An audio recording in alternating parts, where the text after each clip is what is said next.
di usia 5 tahun, 5 dan 6 gitu, mereka tiba-tiba bisa membaca sendiri. Oh, Out of nowhere. tanpa diajari? Ya, tanpa diajari. Berarti kalau pikiran tidak ada, kemudian kita tetap ada, berarti kita bukan pikiran, teman. Pada saat tidak ada emosi yang muncul, tidak ada perasaan-perasaan yang muncul, juga kita nggak punya masalah, teman. Saya nggak bilang pikiran itu jelek ya, karena pikiran itu sebenarnya alat. Tapi seringkali manusia diperalat oleh alatnya sendiri. Teman-teman untuk menemukan dirinya. Nah, terus caranya gimana gitu kan? Yeah. Caranya gimana? Gini, mungkin kita langsung coba aja. Iya, boleh. Langsung coba aja. Mas Hendra sekarang sedang mikir apa? Saya sekarang sedang fokus untuk pertanyaan ini. Oke, sedang fokus ya. Oke. Bisa dihilangin dulu, Mas, pikirannya. Oke, bisa. Bisa ya? Nah, pada saat pikirannya Mas Hendra, sekarang pikirannya ada nggak, Mas? Saya nggak mikir apa-apa sekarang. Nggak mikir ya? Tapi Mas Hendra tetap ada toh? Masih. Masih ya? Masih bisa, kita masih bisa Iya, ngobrol? masih. Oke. Berarti kalau pikiran tidak ada, kemudian kita tetap ada, berarti kita bukan pikiran, toh, Mas? Bukan. Oke. Mas Hendra sedang merasakan sesuatu, perasaan maksud saya, capek, marah, jengkel, bahagia, atau biasa saja? Biasa aja. Biasa saja. Artinya tidak ada pikiran yang perasaan yang nggak ada. Nggak ada kan? Dominan apa nggak ada? Nggak ada. Dan ketika tidak ada perasaan itu, Mas Hendra tetap ada toh? Iya, tetap ada. Tetap ada. Berarti Mas Hendra bukan perasaan juga, bukan kan pikiran. ya? Bukan pikiran. Oke. Mas Hendra yang seminggu yang lalu dengan Mas Hendra yang hari ini, itu sama apa beda, Mas? Apanya yang sama atau beda? Ada sesuatu yang berubah. Jadi ada dua elemen. Ada elemen yang berubah, ada elemen yang tidak pernah berubah. Sama. Tubuh fisik kita kan menua ya. Iya. Pikiran kita bertambah seiring dengan informasi yang kita terima. Tapi ada sesuatu yang nggak berubah. Diri kita itu. Diri kita itu yang menyaksikan semua perubahan itu. Oke. Mas Hendra 1 menit yang lalu. Paham. Iya. Ya, Tetap kan artinya? tetap. Nah, pertanyaan berikutnya, si diri kita itu lokasinya di mana, Mas? Nah, itu dia, Mas. Saya juga nyari itu di mana itu. Atau bisa dibilang sebetulnya dia tidak berlokasi, Mas? Bisa jadi. Karena kalau kita pakai pikiran, kita cari lokasinya di mana ya? Di sini enggak juga, di sini enggak juga, di sini enggak juga gitu. Kayak enggak ada lokasi. Terus kalau kita bilang diri kita itu jenis kelaminnya apa? Atau kita bilang diri kita itu suku bangsanya apa misal? Tidak terdefinisi. Bisa mengerti maksud saya? Ngerti. Oke. Nah,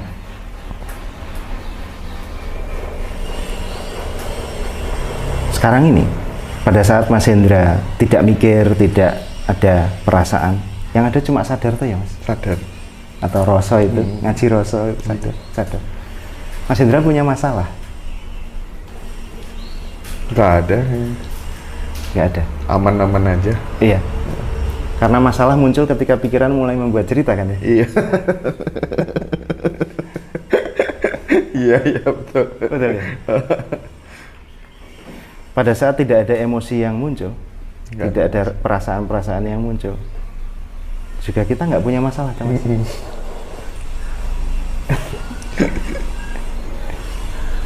Di titik itu, yang ada cuma tenang, tentram, nol.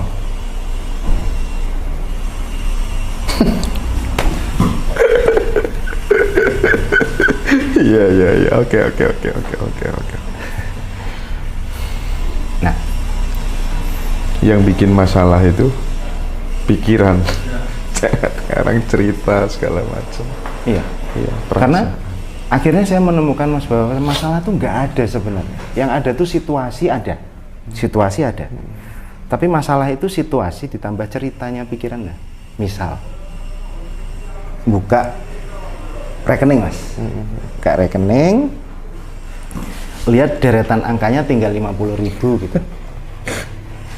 Kenyataannya itu kan cuma angka 50.000 gitu kan ya. 50.000. Itu kan hanya satu situasi kan ya. Betul ya? Tapi kemudian pikiran mulai bikin cerita. Aku iso mangan ra ya sesuk. Aku lek bayar sekolah anakku piye ya? Aku gini gitu. Nah, didramatisir oleh pikirannya. iya. Atau mulai playing victim, merasa dirinya korban. Wah, aku gini karena gini. Ketika itu semua lerem, yang ada cuma anteng ini tuh Mas, yang nggak tahu itu apa. Saya tidak mau mendefinisikan. Itu yang disebut dengan diri kita gitu ya. Iya. Aku susah, definisinya susah juga ya. Pikiran nggak bisa mendefinisikan itu, tapi bisa dirasakan langsung tuh Mas. Iya. Bahkan dalam kondisi seperti ini gitu ya. Itu bisa nggak disebut sebagai kesadaran? Dalam berbagai terminologi, ada yang bilang itu awareness, ada yang bilang itu consciousness, ada yang bilang itu kesadaran, ada yang bilang itu Brahman, ada yang bilang macam-macam lah Mas. Ada yang bilang Tuhan nggak? Ada juga yang bilang seperti itu. Tapi ya? Buat saya definisi kata-kata nggak ya. Biasanya kemudian ketika mendefinisikan sesuatu, pikiran bermain lagi, yang ada justru konflik Mas. Mana yang benar, mana yang salah gitu ya. Oke. Lupa kembali pada si. Nah,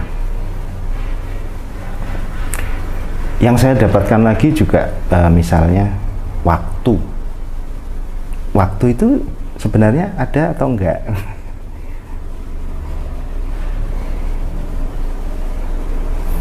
Kalau kita lihat waktu jam ini Mas. Jam itu kan hanya kesepakatan kita terhadap posisi matahari ya sebenarnya. Betul ya. Dan yang kita hanya bisa hidup di saat ini tuh ya. Masa depan itu cuma pikiran memproyeksikan sesuatu. Iya. Masa lalu itu cuma pikiran nge-recall memori tentang sesuatu gitu kan. Pada saat itu semua kita lepasin, yang ada ya cuman saat ini. Kita bisa menyebutnya saat ini, tapi sebenarnya ketika digali lebih dalam lagi, itu pun juga bukan saat ini. Saya nggak bisa mendefinisikan itu apa gitu ya. Karena begitu saya bilang saat ini, itu sudah seperti sudah bergeser lagi. Bergeser dia. Oke.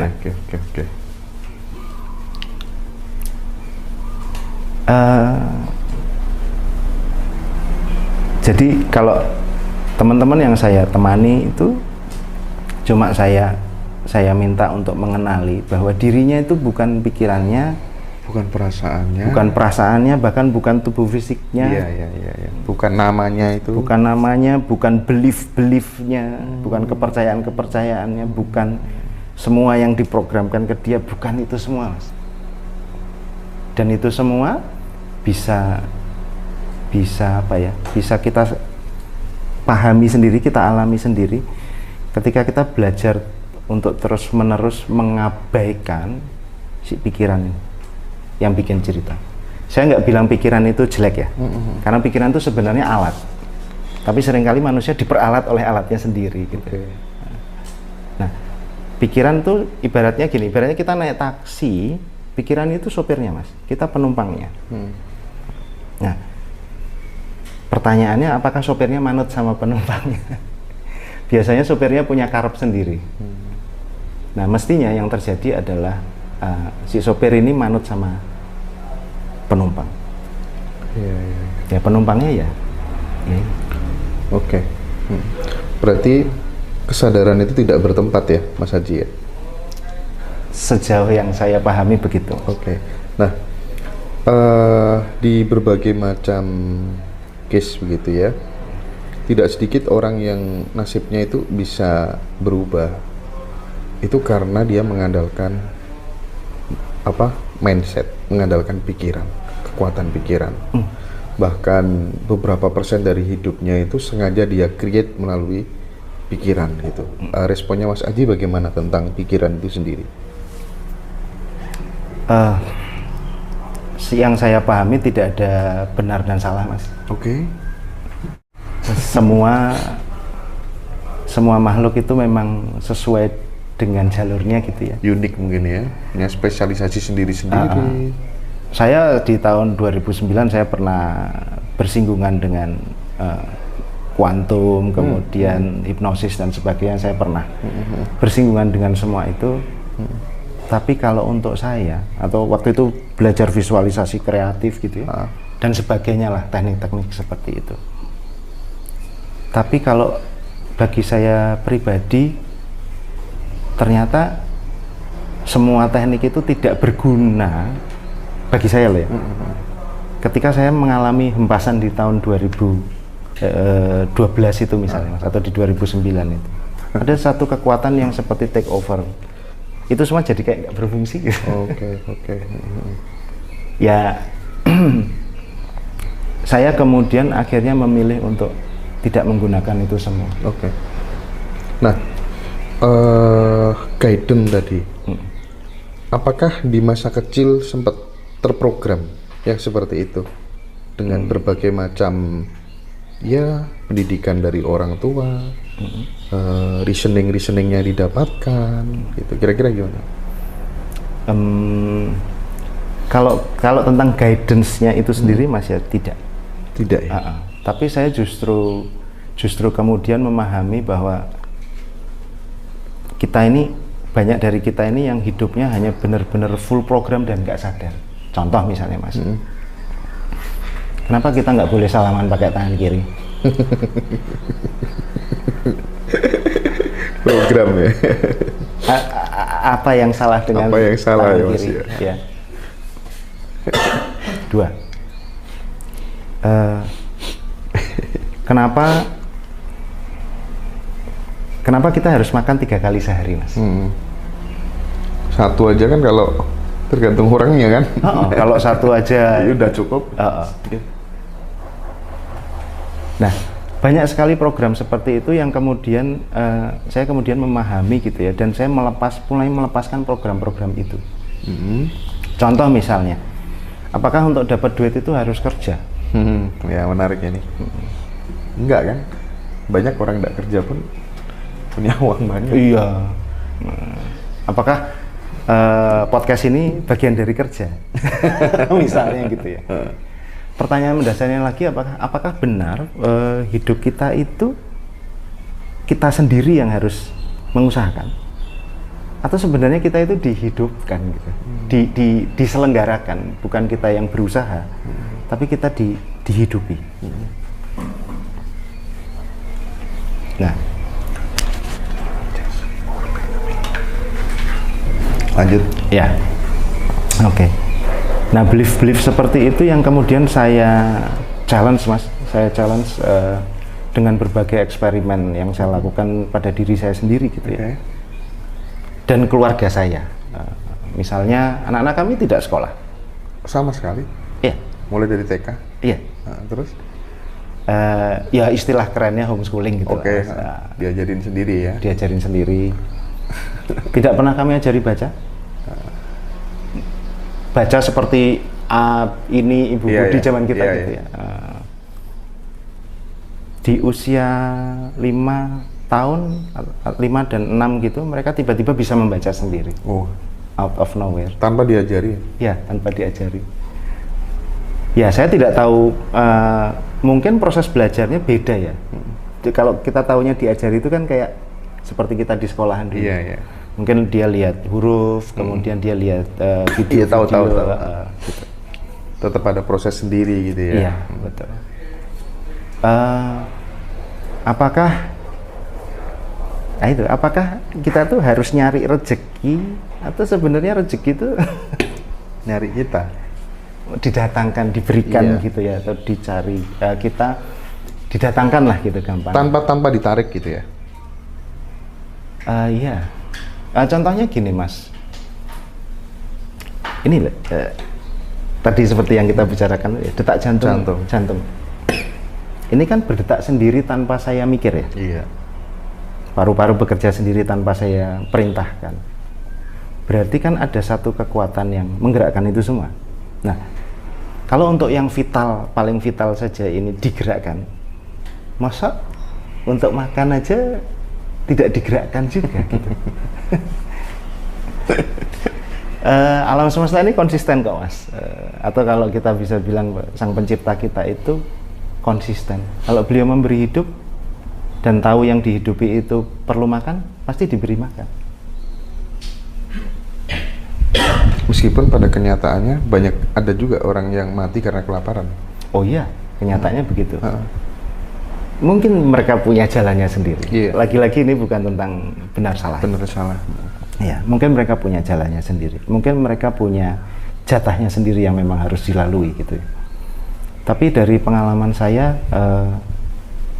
ketika saya semakin mengarahkan perhatian saya ke diri saya sendiri, semuanya itu seperti flowing gitu Mas.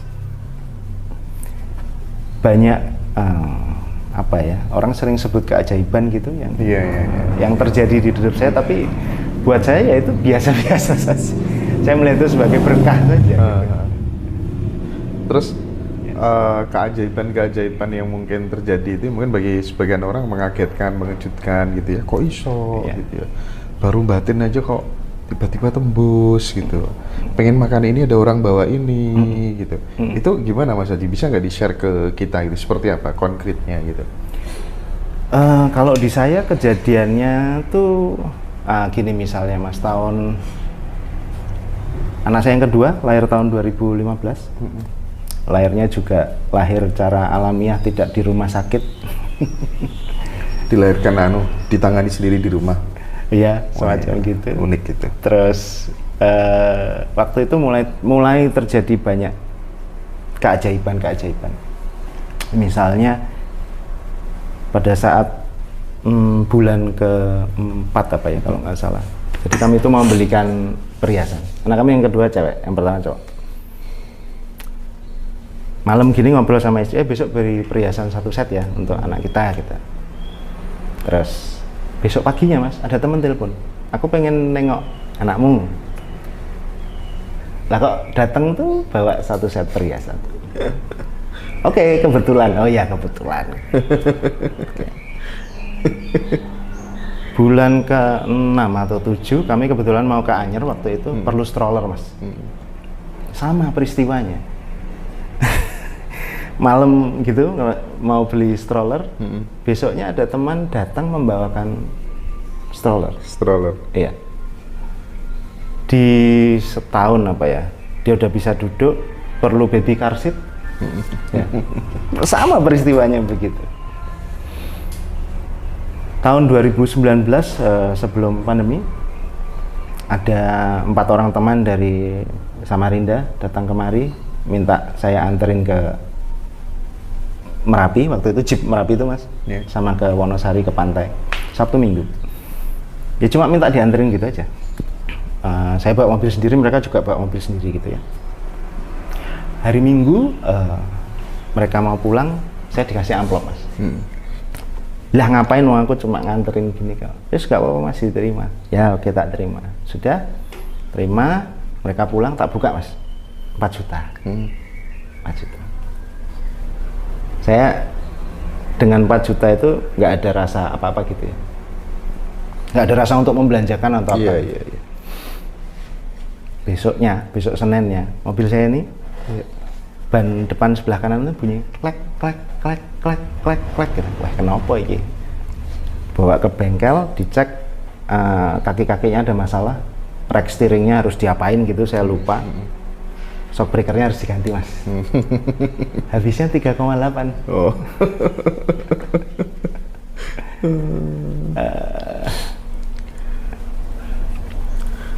2021 2021. Anak saya kebetulan mendalami digital music. Terus dia bilang, "Pak, laptopku kayaknya udah nggak bisa nih untuk bikin musik dengan sekian track." Oh ya, lah perlu beli PC. Berapa harganya? Ya kira-kira 12 jutaan lah, Pak. Waktu itu di rekening saya cuma ada 5 juta, Mas.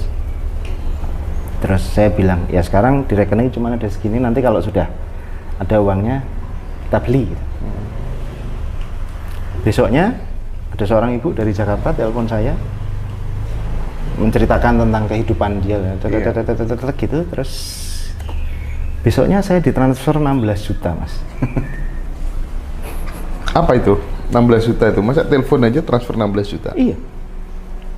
Karena dikasih solusi. Ya cuman ngobrol seperti gitu. ini. Saya tidak ngecas beliau gitu ya. Saya juga nggak tahu kenapa begitu. Ada permintaan dari anak saya, tiba-tiba ada orang telepon, tiba-tiba transfer segitu, ya sudah beli komputer, Mas. Jadi seperti apa ya? Nggak dipikirkan, nggak direncanakan, semuanya seperti ngeflow gitu. Dan itu sampai saat ini. Sampai saat ini. Sampai saat ini. Iya. Rekening saya tidak pernah lebih dari 10 juta, Mas. Saya tidak punya saving. Saya nggak punya tabungan, saya nggak punya tidak punya jaring pengaman apapun, asuransi pun saya tidak punya. Iya. Tapi entah bagaimana kok sampai hari ini keluarga kami masih dihidupi. Oke.